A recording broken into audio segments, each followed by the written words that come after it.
चुनौतियों की लंबी रेखा है, उससे पार पाना इतना आसान नहीं रहने वाला। सपने दिखाना बुरा नहीं, लेकिन उन सपनों को पूरा करने की कोशिश भी होनी चाहिए। बीजेपी ने आम आदमी पार्टी को चुनावी शिकस्त तो दे दी, लेकिन दिल्ली में बीजेपी के सिर पर अब जन अपेक्षाओं का पहाड़ खड़ा है। रेवड़ी के जवाब में बीजेपी ने भी मुफ्त के ढेरों वायदे किए हैं।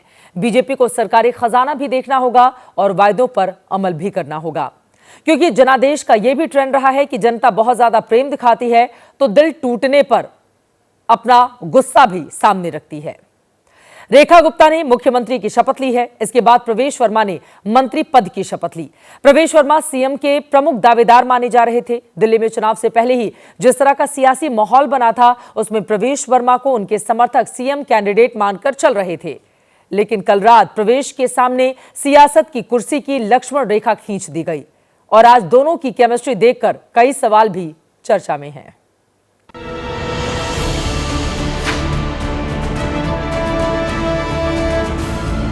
शाम 4 बजे के आसपास की ये तस्वीरें हैं। मुख्यमंत्री बनने के बाद पहली बार रेखा गुप्ता दफ्तर पहुंची थी। साथ में सभी 6 मंत्री भी थे। बाकायदा कैमरे के सामने गुलदस्ते का लेन देन हुआ। लेकिन इसी फोटो सेशन के दौरान सब मंत्री सीएम के साथ खड़े थे। प्रवेश वर्मा पीछे से निकल गए। तभी ग्रुप फोटो की बात शुरू हुई। किसी ने आवाज दी, प्रवेश जी नहीं है। जी सभी सातों लोग प्रवेश जी चले गए। प्रवेश वर्मा रुक गए। मुख्यमंत्री ने बगल में खड़ा किया। पत्रकारों ने ग्रुप फोटो ली। ये दिल्ली की सियासी पिक्चर का महज एक सीन भर है। इससे पहले की एक और तस्वीर देखिए। मुख्यमंत्री के शपथ ग्रहण से पहले रेखा गुप्ता मंच के पीछे बने पंडाल में यूपी के डिप्टी सीएम केशव प्रसाद मौर्य से मिल रही हैं।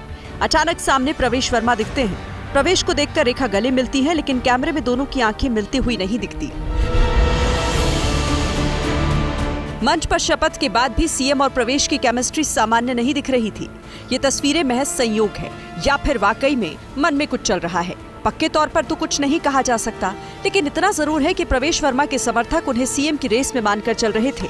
सुबह प्रवेश वर्मा की पत्नी से अंकित गुप्ता ने सवाल किया तो जवाब में उन्होंने पार्टी के सम्मान को सिर आंखों पर बैठा लिया। लग रहा है कि मन में कहीं टीसीस तो नहीं है कि और बड़ी जिम्मेदारी मिलनी चाहिए? नहीं, ऐसा कुछ भी नहीं है। पार्टी ने विश्वास दिलाया हमें और इतनी अच्छी पोस्ट दे रहे हैं, वो बहुत है। कार्यकर्ता के लिए जो पार्टी दे वो सर आंखों।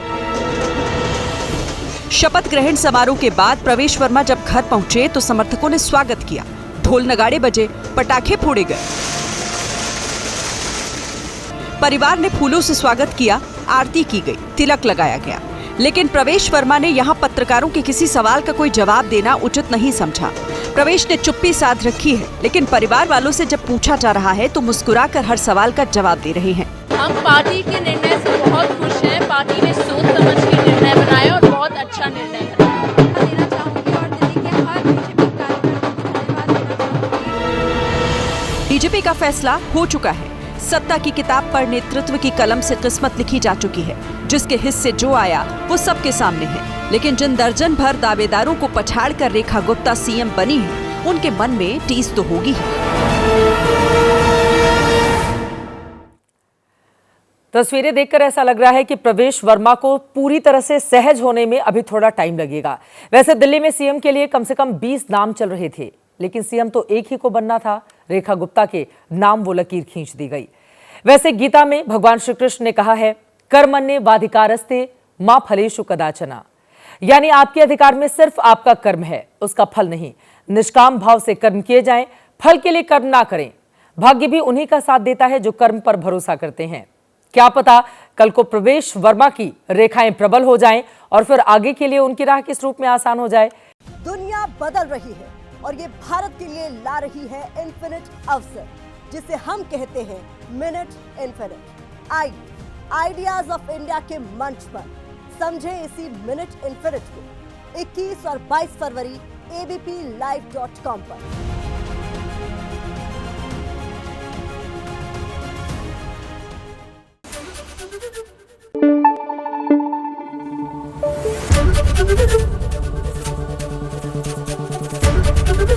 एबीपी न्यूज आपको रखे आगे।